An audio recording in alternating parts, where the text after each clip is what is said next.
कहानी की शुरुआत में हम मेन कैरेक्टर रेमंड को देखते हैं जो कि एक स्टोरी राइटर है। उसके चेहरे पर खून के निशान होते हैं और वह घबराता हुआ लैपटॉप पर काम करता हुआ कह रहा होता है कि प्लीज जल्दी हो जाओ, वो आ रहा है। और दूसरी ओर हमें एक डेमन दिखाया जाता है जो कि रेमंड की तरफ ही आ रहा होता है, मगर रेमंड अपना काम जल्दी से निपटाने के चक्कर में लगा रहता है। लेकिन डेमन वहां पर आ जाता है और रेमंड को मार देता है। और फिर इधर सीन शिफ्ट होता है रेमंड की बेटी की ओर, जो कि रेमंड की मौत के बाद दुखी रहती है। उसे रास्ते में एक लड़की मिलती है जिसका नाम होता है एलेक्जेंड्रिया। वह उसे बताती है कि मरने से पहले तुम्हारे पिताजी एक प्रोजेक्ट पर काम कर रहे थे। उन्होंने कुछ शॉर्ट स्टोरीज भी लिखी थी, तुम उन्हें हमें पब्लिश करने दे सकती हो और उसके बदले में हम तुम्हें बहुत पैसे भी दे सकते हैं। लेकिन जैस्मीन इस प्रोजेक्ट के लिए बिल्कुल मना कर देती है। इसके बाद एलेक्जेंड्रिया जैस्मीन को अपना कार्ड देती है और कहती है अगर आपका मन बदले तो मुझे जरूर बताइएगा। इसके बाद जैस्मीन अपने डैड के घर आती है और वह ऊपर वाले कमरे में जाती है जहाँ सामने उसके डैड का लैपटॉप रखा हुआ था। और फिर वो वहाँ बैठ कर सोचने लगती है कि किस तरह उसके डैड कहानियां सोच कर लिखते थे। और फिर वो लैपटॉप के पास बैठती है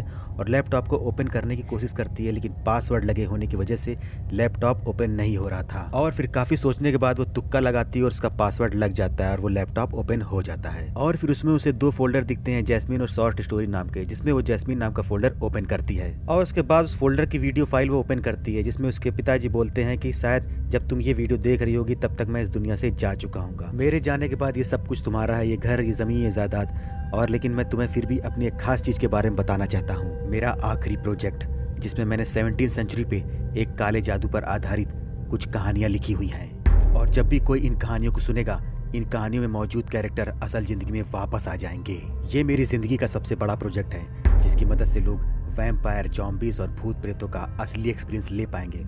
और तभी जैस्मीन उस वीडियो को बंद कर देती है और फिर वो कहती है ओ गॉड, डैड तो बिल्कुल पागल हो गए थे। और उसे भी इन सब चीज़ों पे यकीन नहीं हो रहा था। इसके बाद वो दूसरा फोल्डर शॉर्ट स्टोरीज नाम का जो होता है उसे ओपन करती है। उसके अंदर एक वीडियो फाइल होती है, मॉन्स्टर इन द क्लोजेट। वो उस वीडियो फाइल को ओपन करती है। उसमें रेमंड बताता है कि अब जो आप सुनने जा रहे हैं ये आपके पूरे एक्सपीरियंस को बदल देगा और ये कहानियां आपके पूरे जीवन का हिस्सा बन जाएंगी। इसके साथ सीन पहली कहानी पे शिफ्ट होता है जिसमें एक जिनी नाम की लड़की ज़ॉम्बीज से बचकर भाग रही होती है। वो ज़ॉम्बीज सभी को खा रहे होते हैं और अगले सीन में जिनी किसी को सड़क पर पड़े हुए तड़पते हुए देख रही होती है। वह उसकी हेल्प करने के लिए उसके पास जाती है। उसके पास जाने पर वो देखती है कि एक ज़ॉम्बीज उसे खा रहा होता है। ये सब देखकर वो वहाँ से भाग जाती है। वहाँ से भागकर वो एक गाड़ी में जाकर बैठ जाती है, मगर गाड़ी की चाबी नहीं होने के कारण वो वहाँ से भाग नहीं पाती है। इसके बाद वो पास के स्टोर में जाती है क्योंकि उसे भूख लग रही होती है और वो जैसे ही कोई भी चीज़ खाती है उससे बहुत ज़ोरों की उल्टी हो जाती है और उसे किसी भी चीज़ का टेस्ट नहीं लग रहा था और वह सोच रही थी ऐसा क्यों हो रहा है। इसके बाद वो हाथ धोने के लिए वॉशरूम जाती है। वहाँ पे मिरर में वो अपने आप को देखकर चौंक जाती है क्योंकि वो एक खुद भी ज़ॉम्बीज बनने लगी थी। बाहर आकर जिनी देखती है कि कुछ ज़ॉम्बीज एक आदमी का पीछा कर रहे हैं जो कि उनसे जान बचाकर वहाँ से भाग रहा है। जिनी उसकी जान बचाने के लिए उसके पास जाती है, मगर वो आदमी उसे ज़ॉम्बी समझकर उस पर हमला कर देता है और बहुत ज़्यादा हमला करता है जिससे वो ज़मीन पर गिर जाती है। आँख खुलने पर जिनी देखती है जो आदमी वहाँ से भाग रहा था वो पास में ही मरा पड़ा है। इसके बाद जिनी देखती है कि उसके मांस के टुकड़े वहाँ पड़े थे जिसकी खून की स्मेल उसको बहुत अच्छी लगने लगी थी और उसके बाद उसका मांस उठाकर भी वो खाने लगी थी। दरअसल जिनी पूरी तरह ज़ॉम्बीज नहीं बन पाई, उसका दिमाग अभी भी इंसानों की तरह सोच रहा था और भूख उसे ज़ॉम्बीज की तरह लग रही थी। खैर जिनी जैसे भी किसी इंसान को बचाने जाती उसे वो मार देती और मारने के बाद उसे खा जाती थी। और इसी बीच किसी आदमी की गोली चला देने से जिनी भी मारी जाती है। और दूसरी तरफ रेमंड अपनी कहानियों को सुना ही रहा होता है कि तभी अचानक नीचे से कुछ आवाजें आना शुरू हो जाती हैं और तभी जैस्मीन उस आवाज को सुन लेती है और उस आवाज को सुनकर वो वीडियो को रोक देती है और फिर उस आवाज को सुनते हुए वो वॉशरूम तक चली जाती है जहाँ पर कोई भी नहीं होता है। और इसी बीच हम कटे हुए हाथ को देखते हैं जिस पर जैस्मीन का ध्यान नहीं गया हुआ था। और फिर वहीं पर अचानक ज़ॉम्बीज आ जाते हैं और जैस्मीन को चारों तरफ से घेर लेते हैं। जैस्मीन उनसे बचकर ऊपर की ओर आ जाती है और दरवाजे को लॉक करने की कोशिश करती है और दूसरी तरफ वो कटा हुआ हाथ वीडियो को प्ले कर देता है और उधर जैस्मीन काफी कोशिश के बाद उस दरवाजे को बंद कर देती है। और इधर रेमंड अपनी दूसरी कहानी पर आ जाता है जो कि एक कपल पर आधारित थी जिसका नाम था टीना और जैक। दोनों ने अपनी काफी सेविंग करके एक अच्छा सा घर लिया था जो कि इस घर में रहने के लिए काफी एक्साइटेड थे। और तभी वो घर के अंदर आते हैं लेकिन वो देखते हैं घर में काफी कमियां हैं, जैसे कि घर में जगह जगह होल्स हैं, घर में पाइपलाइन भी सही से नहीं लगी हुई है। और ये सब देखकर टीना कहती है कि हमें एक कॉन्ट्रैक्टर को हायर करना पड़ेगा ताकि वो घर को सही कर सके। और तभी जय कहता है कि मेरे पास अब और पैसे नहीं हैं, मैंने सारे पैसे घर को खरीदने में ही लगा दिए। और फिर वो लोग खुद ही डिसाइड करते हैं कि वो खुद ही घर की मरम्मत करेंगे। और फिर कुछ दिनों तक सब कुछ अच्छा चल रहा था, काफ़ी अच्छे से वो लोग मिलकर काम कर रहे थे। और तभी काफी महीने बीत जाते हैं और उनका काम भी अब तक पूरा नहीं हुआ था और वो अपने काम से काफी थकने भी लगे थे। इसी बीच जैक एक दिन टाइल्स को काट रहा होता है और तभी टीना उससे मना करती है कि टाइल को मत काटो, क्या तुम्हें डिवोर्स चाहिए, वो ऐसा बार बार कहने लगती है और तभी टीना उसका ऐसा करके कान काट देती है और फिर जैक को बहुत ज़्यादा गुस्सा आता है। फिर वो उस मशीन से उसकी उंगलियों को काट देता है और वो लोग एक दूसरे से गुस्से में आपस में मारने लगते हैं और तभी आखिरी में हमें जैक का कटा हुआ सिर दिखाई देता है और वो लोग इस तरह एक दूसरे की जान ले लेते हैं। और दूसरी तरफ जैस्मीन दरवाजे पे कान लगा के सुन रही होती है और तभी जॉम्बीज दरवाजे में छेद करना शुरू कर देते हैं और इसके बाद जैसे ही दरवाजा खुलता है जैस्मीन दरवाजे को खोलकर वहां से भागने लगती है और वो जॉम्बीज भी उसका पीछा करने लगता है। और फिर जैस्मीन भागते हुए ऊपर अपने डैड के रूम में पहुंच जाती है और दूसरी तरफ वो जॉम्बीज भी उसका पीछा कर रहा था चाकू लेकर।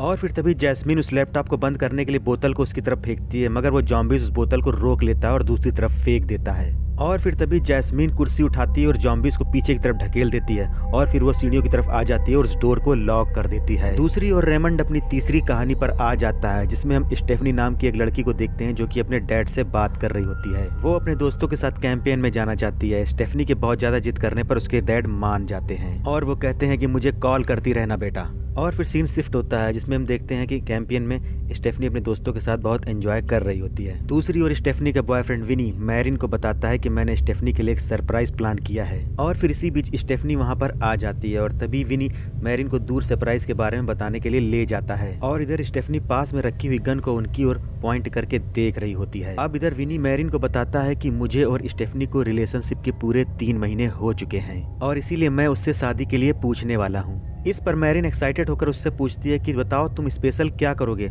और फिर वो लोग गले मिलने लगते हैं। विनी मैरिन को रिंग दिखाते हुए कहता है कि मैं स्टेफनी को रिंग दूंगा और दूसरी तरफ स्टेफनी उन पर एम करे हुए थी। इधर मैरिन विनी के आइडिया से बहुत खुश होती है और वो उससे बातें कर ही रही होती है कि तभी अचानक स्टेफनी गलती से उन पर गन चला देती है जो कि विनी के लगती है जाकर और वो वहीं गिर जाता है और मर जाता है। स्टेफनी कहती है कि ये एक एक्सीडेंट था, मुझे माफ कर दो, लेकिन मैरिन कहती है कि तुम्हारे एक्सीडेंट की वजह से तुमने इसे मार दिया और ये कहते हुए वो वहाँ से भाग जाती है।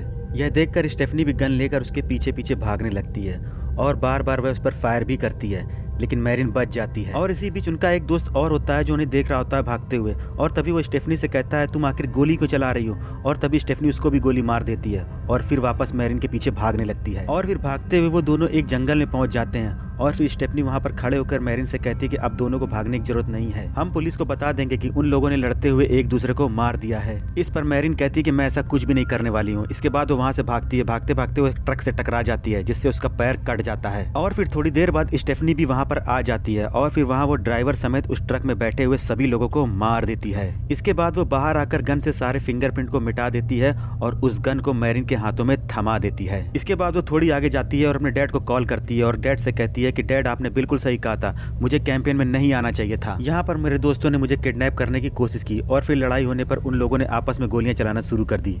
इसके बाद हम 1 साल बाद का सीन देखते हैं जिसमें स्टेफनी प्रिंसटन यूनिवर्सिटी में पढ़ती है जहां वो अपने दोस्तों के साथ एक क्लब पार्टी एंजॉय कर रही होती है जहां वो ट्रेवर नाम के एक बंदे को अपने साथ आने के लिए कहती है और फिर आखिरी में स्टेफनी को चाकू लेकर जाते हुए दिखाया जाता है। और इधर रेमंड बताता है कि स्टेफनी को लोगों को मारने की लत लग चुकी है और उसे इसमें बहुत ज्यादा मजा आ रहा है। दूसरी ओर जैस्मीन जॉम्बीज से बचते हुए घर के बेसमेंट में पहुंच जाती है जहां पर वो काले जादू से रखी हुई कई सारी चीजों को देखती है। वहां पर एक बोर्ड भी लगा हुआ था जिसमें खून के निशान भी थे। उधर रेमंड अपने व्यूअर से बात कर रहा होता है। उधर बेसमेंट में पड़ी हुई चीजों को देखते हुए जैस्मीन वहां से जा ही रही होती है कि तभी उसे अचानक गोली चलने की आवाज सुनाई देती है और वो वहां लगी हुई खिड़की से बाहर की ओर देखती है मगर वो गोलियों से डर कर अपने कान बंद करके नीचे की ओर बैठ जाती है। और उधर रेमंड अपनी चौथी और आखिरी कहानी पर आ जाता है जो कि एक सनकी साइंटिस्ट पर आधारित होती है जिसका नाम फ्रैंक है। आज फ्रैंक की वाइफ का बर्थडे है।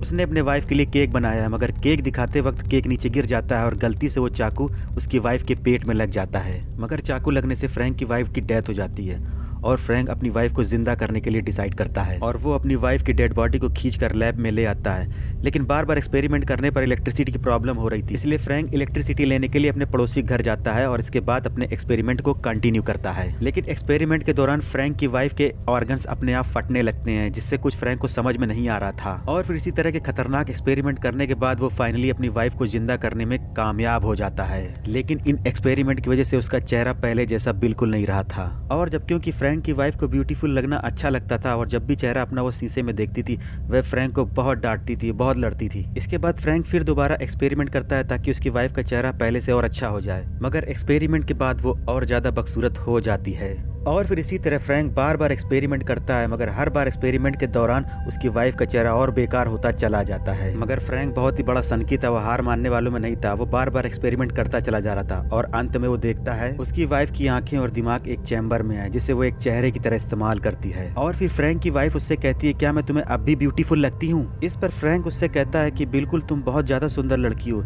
इसमें कोई भी शक नहीं, मेरी बात का यकीन करो। और फिर वो फ्रैंक को ये चीज प्रूफ करने के लिए कहती है और फिर वो दोनों रोमांस करने लगते हैं। लेकिन रोमांस करते हुए फ्रैंक को उल्टी आ जाती है और उसकी वाइफ समझ जाती है कि फ्रैंक ये बात केवल उसका मन रखने के लिए कह रहा था। और फिर इसके बाद रात में डोरबेल बजती है। फ्रैंक उससे कहता है कि शायद पिज्जा आ गया है और फिर वो दरवाजे के दूसरी तरफ चला जाता है और इधर इसकी वाइफ कहीं उठकर जाने लगती है और तभी वो डिलीवरी बॉय उसको पिज्जा देता है और उससे कहता है कि आपकी छत पर शायद कोई है। और तभी थोड़ी देर बाद छत से उसकी वाइफ नीचे की तरफ कूद जाती है और वो सीधे डिलीवरी बॉय के ऊपर गिरती है। इसके बाद फ्रैंक डिलीवरी बॉय अपनी वाइफ को अंदर एक्सपेरिमेंट के लिए ले जाता है और वो उनकी दोनों की बॉडी को जोड़ देता है। और फिर फ्रैंक अपनी वाइफ के लिए पिज्जा लाता है। इसके बाद उसकी वाइफ उससे पूछती है, क्या मैं तुम्हें अभी भी ब्यूटीफुल लग रही हूँ? फ्रैंक उससे कहता है कि तुम हमेशा अच्छी लगती हो, लेकिन फिर भी उसकी वाइफ उससे डिवोर्स के लिए कहती है और फिर डिलीवरी बॉय के साथ वहाँ से चली जाती है। इधर फ्रैंक अपनी वाइफ के जाने से चिल्लाते हुए बहुत रोता है और फिर इसी के साथ ये कहानी यहीं खत्म हो जाती है। और हम इसके बाद देखते हैं कि अलेक्जेंड्रिया ये सब खड़े होकर रेमंड के रूम में सुन रही होती है